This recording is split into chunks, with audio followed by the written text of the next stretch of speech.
untuk menetapkan saudara FB selaku Ketua KPK RI sebagai tersangka.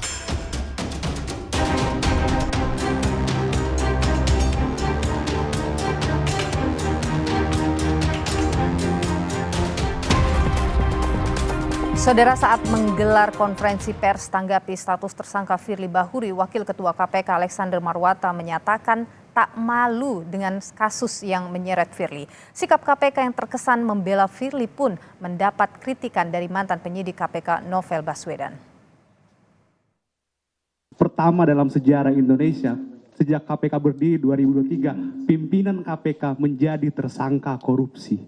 Yang ingin saya tanyakan, apakah ada permohonan maaf dari KPK kepada masyarakat atau rasa malu kepada masyarakat? Sekali lagi, itu yang ingin saya tanyakan. Ya, kita juga harus berpegang pada prinsip praduga tidak bersalah. Itu dulu yang kita pegang, gitu kan? Apakah kami malu? Saya pribadi tidak. Ya, karena apa? Ini belum terbukti, Ya, kasus Pak Tanak di Dewas dinyatakan tidak terbukti. Itu yang harus pegang. Masyarakat menilai, masyarakat dasarnya apa? Kan begitu. Tetapkan tersangka, oke. Tetapi sekali lagi, ini baru tahap awal. Nanti masih ada tahap penuntutan dan pembuktian di persidangan. Itu yang teman-teman harus kawal, monitor, ikuti. Bagaimana proses ini berjalan di Polda. Tidak berhenti di sini. Tidak berhenti pada penetapan tersangka. Kita lihat, Polda sebelumnya juga melakukan penyidikan terhadap kebocoran dokumen. Pimpinan KPK seharusnya melarang kalau KPK digunakan sebagai alat untuk membela atau menutupi kejahatan atau berlindung dari kejahatan. Ini yang menjadi concern. Dan yang berikutnya adalah, bukankah dugaan tindak pidana korupsinya banyak? Saudara, Ketua Komisi Pemberantasan Korupsi yang seharusnya menjadi Panglima Pemberantasan Korupsi di negeri ini justru ditetapkan sebagai tersangka yang diduga memeras terduga pelaku korupsi.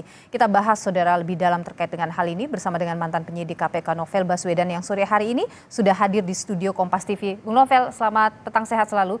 Sehat, alhamdulillah. Ya. Terima kasih, Nilo. Dan juga ada Ian Iskandar, pengacara dari Ketua KPK Firly Bahuri yang terhubung melalui sambungan daring bersama kami. Bung Ian, selamat petang, sehat selalu. Selamat petang, Mbak. Ya, Bung Ian, saya ingin ke Anda dulu soal sudah ada status yang dikeluarkan oleh Polda Metro Jaya terhadap klien Anda, Pak Firly. Bagaimana hari ini, Pak Firly? Apakah masih beraktivitas di KPK? Sama seperti biasanya, beliau tetap beraktivitas seperti hari-hari yang kemarin ya. Oke. Tentu penetapan ini juga mengagetkan kami ya. Terkesan sangat dipaksakan oleh pihak penyidik Polda, karena pada pemeriksaan tanggal 16 November kemarin, materi yang ditanyakan oleh penyidik Polda kepada beliau itu belum bicara pada substansi yang dituduhkan. Masih sebatas pertanyaan-pertanyaan normatif mengenai riwayat pekerjaan, mengenai penugasan gitu. Ini juga mengagetkan kami ya, dan tentu saja kami sangat berkeberatan ya terhadap posisi beliau sekarang ini. Oke, ini kan sudah 2 kali ya diperiksa klien Anda. Anda masih merasa ini mengagetkan? Iya, karena kan begini, pada saat diperiksa sebagai saksi, setahu kami pertanyaan yang diajukan oleh penyidik Polda Metro itu tidak terkait dengan apa yang dituduhkan kepada beliau. Ya. Tidak ada pertanyaan terkait dengan materi, pemerasan, gratifikasi, penerimaan hadiah, atau apapun lah ya. Masih sebatas pertanyaan-pertanyaan yang sifatnya normatif. Tiba-tiba semalam kami dikagetkan dengan penetapan beliau sebagai tersangka gitu. Ada apa? Pak Ian, ada 90-an lebih saksi yang sudah diperiksa. Tadi malam juga sudah disebutkan ada sejumlah alat bukti yang sudah dikantongi oleh Polda Metro Jaya. Itu juga menjadi concern kami ya, keberatan kami ya. Alat bukti yang diperlihatkan kepada kami tidak ada satu pun sebenarnya. Seperti alat bukti katanya ada 2 mobil yang disita, ada apa uang gitu. Bukti Uang siapa? penukaran uang. Itu pertanyaan kami. Uang yang nilainya cukup fantastik 7,4 miliar gitu. Itu Ya, uang siapa dan dari mana asalnya? oke. Itu jadi pertanyaan kami ya selaku PH-nya Pak Firly. Baik, Pak Firly, ada hal yang disampaikan ke Anda, sudah bertemu dengan Anda? Ya kita semalam pun sempat berkomunikasi pagi tadi juga sempat berkomunikasi kan. Mm-mm. Ya tentu saja kita akan melakukan upaya hukum ya, melakukan semacam perlawanan lah Oke, terhadap penetapan beliau sebagai tersangka ini. pra-peradilan. Bisa saja upaya itu yang akan kita tempuh ya. Oke, tapi Pak Firly ada di Jakarta hari ini? Ya tentu beliau tetap di Jakarta, tetap dia Oke. bekerja seperti biasa, melakukan Baik. tugas-tugas rutin beliau ya. Oke, jadi ini ada, Pak Yan, saya tahan Anda di sana, saya ke Bung Novel dulu. Ada perlawanan ini yang dilakukan oleh pihak Firly Bahuri. Ada sejumlah hal yang dicurigai karena ini terkesan dipaksakan, kemudian tidak jelas soal alat bukti dan sebagainya. Anda sendiri menilai bagaimana penetapan tersangka yang dilakukan oleh Polda Metro Jaya? Ya, jadi begini, kita melihat dari dua konteks. Konteks yang pertama dari konteks pribadi. Tentunya penasihat hukum konteksnya membela dia sebagai pribadi. Kalau saya dalam konteks adalah mantan pegawai KPK, aktivis anti korupsi, dan orang yang concern terkait dengan upaya pemberantasan korupsi. Ketika melihat hal itu, tentunya saya tentunya sangat khawatir kalau kemudian orang yang diduga berbuat kejahatan tidak pidana korupsi ada di KPK dan kemudian terus melakukan tugas-tugas yang itu bisa berdampak, artinya bisa mengganggu kepercayaan publik kepada KPK, bisa kemudian menggunakan kewenangannya untuk berbuat kejahatan lagi atau apapun itu. Jadi apa yang dilakukan oleh Polri hari ini, kemarin ya, itu saya kira tepat sekali. Bahkan kalau menurut saya seharusnya bisa dari sebelumnya. Tapi apapun itu tentunya saya pribadi apresiasi yang luar biasa kepada Polri yang berani mengambil sikap yang objektif dan jujur. Tapi saya yakin ya, namanya kejahatan tidak pidana korupsi yang berupa pemerasan, kalau itu benar dilakukan oleh Firly Bahuri, tentunya kita harus melihat bahwa kejahatan pemerasan itu levelnya yang paling tinggi. Oke. Kalau orang sudah berani berbuat kejahatan pemerasan, saya yakin sudah sering berbuat yang lain. Anda menduga? Saya yakin, saya menduga seperti itu. Oke. Dugaan saya pada level keyakinan, karena saya punya banyak pengalaman menangani perkara tidak pidana korupsi. Dengan begitu tentunya penyidik harus berupaya untuk melakukan pembuktian apabila ada perbuatan yang lain-lain. Dan juga begini, kalau namanya perbuatan itu diduga sering, tentunya orang berbuat korupsi kan bukan iseng, tapi ingin mendapatkan harta kekayaan. Tentunya harus dilihat juga, dicermati juga harta kekayaan yang diduga kemudian disembunyikan atau disamarkan, itu bisa menjadi kejahatan baru. Dan saya kira itu harus diproses untuk dibuktikan juga. Tapi begini, statusnya di KPK ini masih, tadi Pak Alexander Marwata ini menyebutkan bahwa ia masih jadi pimpinan KPK atau belum terbukti juga begitu. Anda sendiri melihat bagaimana nih seseorang yang sudah ditetapkan sebagai tersangka tapi masih memimpin institusi seperti KPK ini? Ya, itu memprihatinkan sekali ya. Apalagi Alexander Marwata ini kan sudah sering sekali menunjukkan sikapnya secara pribadi berpihak sekali kepada Firly Bahuri. Jadi kalau saya sih tidak pernah memperhitungkan apa yang dikatakan oleh Alexander Marwata.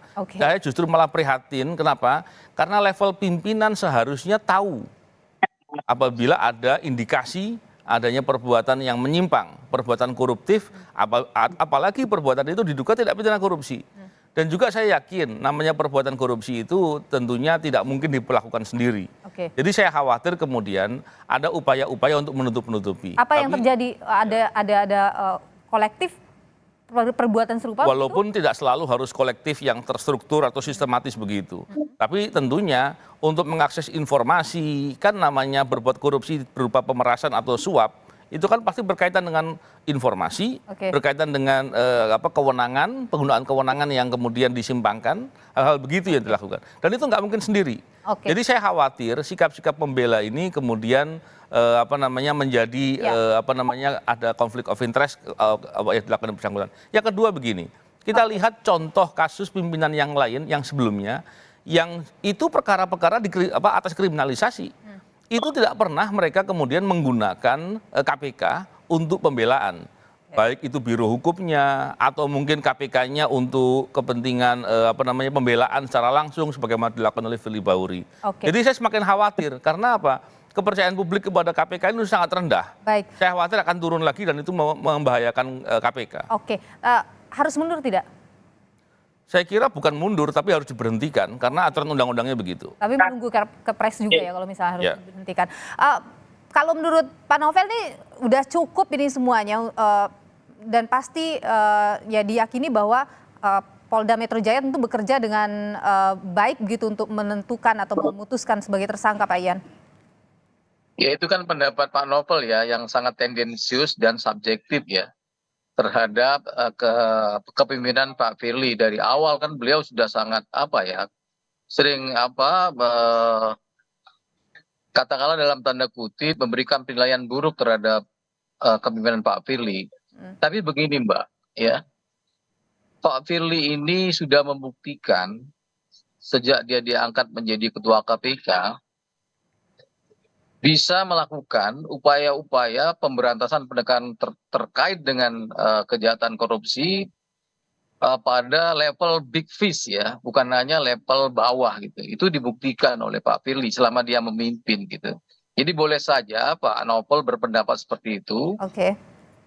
Jadi menurut hemat kami ya itu sangat subjektif Oke. dan tendensius. Tapi Gitu. Pak Ian, sudah ada panggilan berikutnya dari Polda Metro Jaya? Kita masih menunggu lah proses ini ya. Ada, Proses ini kita masih menunggu. Oke. Belum ada sama sekali. Belum ada ya. Kemudian Ya. kalau di KPK bagaimana? Apakah Anda sudah bertemu dengan Pak Firly? Adakah bahasan terkait dengan posisinya sebagai pimpinan KPK?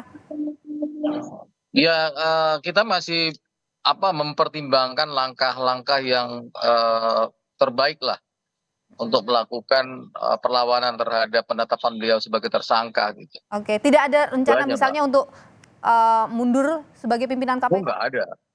Tidak ada Kan rencananya. sudah ada aturan SOP-nya kan yang terkait dengan ketika pimpinan KPK tersangkut persoalan hukum. Gitu. Oke, baik, kita Itu tahan aja. dulu. Kita tahan dulu di sana. Kami akan lanjutkan perbincangan ini usai jeda berikut ini. Tetaplah bersama kami. Saudara, Dewan Pengawas KPK akan mempercepat sidang pelanggaran kode etik terhadap Ketua KPK Firly Bahuri menyusul penetapan Ketua KPK Firly Bahuri sebagai tersangka oleh Polda Metro Jaya. Anggota Dewas KPK Syamsuddin Haris bilang proses etik terhadap Firly Bahuri tetap berlanjut dan penetapannya sebagai tersangka akan jadi pertimbangan dalam sidang etik di Dewas. Tentu tetap lanjut. Nah, di sana kan pidana, di kita etik. Apakah akan dipercepat atau seperti apa Pak nantinya? Bisa jadi kita percepat deh, sebab penetapan sebagai tersangka itu menjadi bahan juga rujukan bagi Dewas untuk dugaan pelanggaran etik. Kita lanjutkan kembali perbincangan kita, saudara, bersama dengan Novel Baswedan, mantan penyidik KPK, dan juga ada Ian Iskandar, pengacara Firly Bahuri. Saya ingin ke Bung Novel dulu. Jadi Bung Novel, kalau misalnya ini kan sudah ditetapkan tersangka, tapi belum ada pemanggilan ini. Ini prosedurnya akan seperti apa? Ya, tentunya proses ini kan proses penyidikan. Pada saat penyidik memerlukan keterangan tentunya akan melakukan pemanggilan. Tapi yang menarik begini, saya ingin mempertegas beberapa hal yang disampaikan oleh penasihat hukum tadi juga. Bahwa seolah-olah ada orang-orang yang memojokkan Firly Bahuri. Saya ingin sampaikan bahwa baru kali ini ada pimpinan KPK yang menjadi tersangka perkara tindak pidana korupsi dan kemudian mengklaim dirinya diserang balik koruptor, tapi tidak ada satupun pegawai KPK yang membela dia, menunjukkan sikap membela. Dan tidak ada juga kemudian aktivis anti korupsi yang membela. Ini klaimnya sepihak, baru kali ini. Ini menarik kan. Yang kedua adalah kita bisa lihat hari ini kawan-kawan IM57 melakukan aksi di depan gedung KPK dan kemudian disambut oleh pegawai KPK. Ini menarik sekali karena penetapan tersangka Firly Bahuri ternyata disambut riang gembira oleh banyak pegawai KPK. Kebetulan tadi saya sholat asar di kantor KPK dan saya bertemu dengan banyak pegawai KPK dan berbincang dengan mereka. Ini hal yang luar biasa. Tentunya kita berharap dengan proses penyidikan ini bisa betul-betul memeriksa bukan hanya Firly Bahuri, kalau ada pihak lain mesti diungkap. Anda Tapi yakin satu hal ada pihak lain? Saya menduganya tentunya perlu diperiksa karena secara teori nggak mungkin ada dilakukan sendiri. Yang menarik begini, ini satu hal yang menurut saya belum pernah disampaikan oleh Firly Bahuri maupun penasihat hukumnya. Kenapa nggak kemudian justru malah bersikap kooperatif, terus kemudian membuka kalau ada pihak-pihak yang terlibat, Semoga dengan begitu hukumannya bisa lebih ringan gitu kan. Oke. Dan juga bisa sedikit lah mengobati bahwa ternyata Firly Bahuri ini punya komitmen loh, walaupun setelah menjadi tersangka kan begitu. Oke, Ini menarik kan, kalau itu dibuka tentunya kita berharap di KPK-nya juga bisa dibersihkan. Karena kalau KPK ternyata justru ada orang-orang yang masih berbuat korupsi, ini sulit sekali meletakkan Tapi kan harapan pemberantasan korupsi di perbuatan KPK. ini belum diakui oleh pihak Firly Bahuri ya. Ini itu statement Tapi, yang sementara kita tadi terima. secara nggak langsung penasihat hukum mengakui karena meminta pemberinya juga diperiksa. Gitu. Oke, Bung Ian, jadi ini Anda tadi menyebutkan soal perlawanan, apa langkah lanjutannya itu? Perlawanan seperti apa? Sudah disiapkan dari sekarang kah? Saya juga ingin mengklarifikasi ya terhadap insinuasi dari saudara Novel Baswedan sejak dari awal seolah-olah tidak ada yang baik terhadap Pak Firly ya. Semuanya jelek ya, semuanya buruk. Ya, itu klaim dia sendiri kan. Oke, apa hal baiknya Seolah-olah mungkin tidak bisa ada yang diklarifikasi di sini? Yang Iya, ingin Anda pertama, sampaikan. sepanjang kepemimpinan beliau banyak kasus-kasus besar yang diungkap oleh beliau. Gitu. Oke. Bukan Dan oleh tanpa pandang beliau, bulu. pegawai KPK yang melakukan itu, bukan pimpinan. Enggak, jadi begini Pak, tetap itu kan konteksnya siapa yang memimpin. Ya, masa Pak Firly tidak ada baiknya di pandangan saudara gitu ya. Selama beliau memimpin, masa beliau dianggap momok yang sangat menakutkan? Enggak Itu sangat menakutkan sih besar. enggak, tapi saya nggak pernah menemukan. Kan saudara Novel juga kan pernah kan menuduh beliau ada affair sama salah satu seorang selebriti, ternyata itu kan tidak betul dan itu fitnah Oh kepada tidak, saya beliau. nggak pernah menuduh, saya cuma melek aja. Dan itu kan diklarifikasi oleh saudara sendiri kan terhadap Pak Firly gitu waktu itu. Oke. Bukan Iya, juga salah terkait itu. dengan tuduhan-tuduhan selain ini ya kepada beliau kan itu sempat diklarifikasi juga dari orang yang akhirnya mengaku bahwa tidak pernah kenal dengan Pak Firly gitu. Baik. Seperti itu Mbak gambarannya. Ya, saya kira kita cukup harus inilah ya, harus adil dan jujur juga ya, bahwa selama kepemimpinan Pak Firly ini banyak gebrakan besar, banyak pemberantasan korupsi yang pelakunya itu ya, termasuk salah satunya adalah mantan SEL ini gitu. Itu harus diakui gitu. Bukan itu hanya persoalan korupsi yang remeh-temeh, ini menyangkut kroni yang sedemikian kuat, terkait dengan ininya politik gitu ya. Itu seperti itu gambarannya, Mbak. Tapi kalau misalnya Pak Firly dipanggil oleh penyidik Polda Metro Jaya akan hadir ya Pak Ian ya? Ya, siap lah, kita tetap hadir kan. Akan siap untuk hadir. Iya. Oke, tapi pertanyaan begini, tadi Anda nyebutin soal perlawanan belum dijawab, ini apa langkah lanjutannya itu yang Anda sebutkan? Iya, macam-macam lah. Nanti akan kita mana yang lebih tepat, yang lebih bagus ya kita lakukan perlawanan itu. Oke, jadi perlawanan ini karena Pak Firly tidak merasa melakukan itu? Iya, jelas lah Mbak. Ini kan kesannya itu proses hukum terhadap beliau ini sangat dipaksakan gitu. Tidak ada proses hukum yang menurut kami fair kepada beliau gitu. Oke, yang tidak menurut Anda proses hukum yang tidak itu yang mana sih Pak Ian? Dari beberapa materi pertanyaan kepada beliau itu tidak ada satupun penyidik ya yang menanyakan tentang misalnya ada tuduhan pemerasan. Masih sebatas pertanyaan-pertanyaan yang sifatnya normatif. Oke. Masalah riwayat pekerjaan, riwayat penugasan gitu. Belum ada ke materi yang terkait dengan tuduhan pemerasan gitu. Oke, padahal ada 90-an saksi loh Pak, ada 8 ahli yang sudah diperiksa. Saksi itu yang diperiksa Mbak.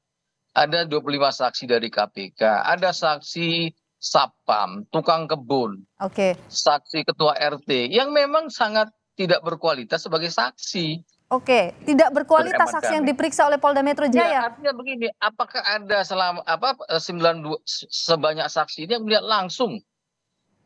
melihat langsung Pak Firly menerima hadiah? Pemberi suapnya juga sudah diperiksa oleh Polda Metro Jaya, Pak. Pemberi suapnya mantan SEL itu pada saat pemeriksaan di Barreskrim kemarin mengaku tidak pernah memberikan sepeser pun uang dan itu diakui sama pengacaranya sendiri. Tidak pernah menerima uang atau menyuruh orang untuk menyuap.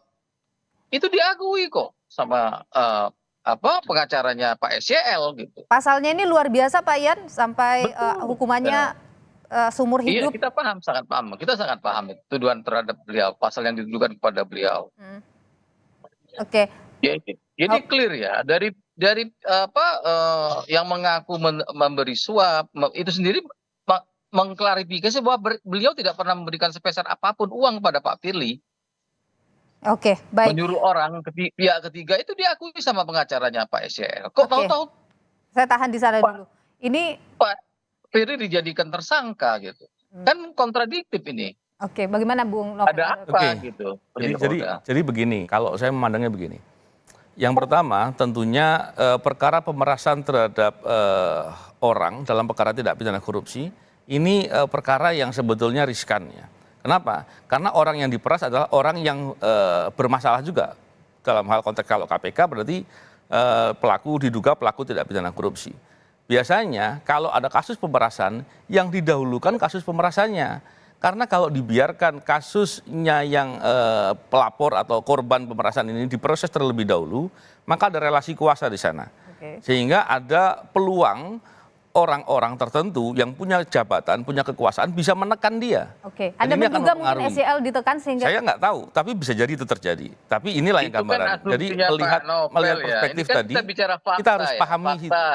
Karena saya banyak nangani kasus pemerasan, tidak pidana korupsi itu yang selama proses penyidikan kepada Pak Firly. Dan ini harus dilihat ya. Saksi-saksi yang diperiksa oleh penyidik Polda, saksi-saksi yang sangat tidak relevan dengan tuduhan kepada saya kira beliau. ini menyesatkan ini. Penyampaiannya itu berupaya mempengaruhi yang kita bicarakan. Fakta ya. Ada ketua RT, ketua RW, ada tukang kebun yang kita tahan Bung Ian, terima kasih. Kita tahan dulu. Ya. Sekarang ini jadi begini, Polda Metro Jaya harus apa, dulu. singkat saja, mungkin kita terbatas waktu. Oke, saya menyampaikan soal pemerasan ini mestinya pemerasan didahulukan karena itu ada relasi kuasa. Kalau dibiarkan dia bisa memaksa menggunakan kekuasaannya untuk mengancam. Yang kedua, di mana-mana kalau proses penyidikan itu kalau tersangkanya tidak kooperatif, biasanya tidak terlalu banyak dikonfirmasi dalam pemeriksaan. Karena apa? Tersangka berhak berkata bebas. Boleh berbohong, boleh menyampaikan apapun, sehingga penyidik akan melihat bagaimana dia kooperatif apa tidak. Yang jelas kita akan tunggu tentu saja bagaimana kerja Polda Metro Jaya setelah menetapkan Firly Bahuri sebagai tersangka. Terima kasih Bung Novel Baswedan, mantan penyidik KPK. Bung Ian Iskandar, pengacara dari Firly Bahuri. Terima kasih atas perspektifnya di Kompas Petang. Sehat selalu Bapak-Bapak.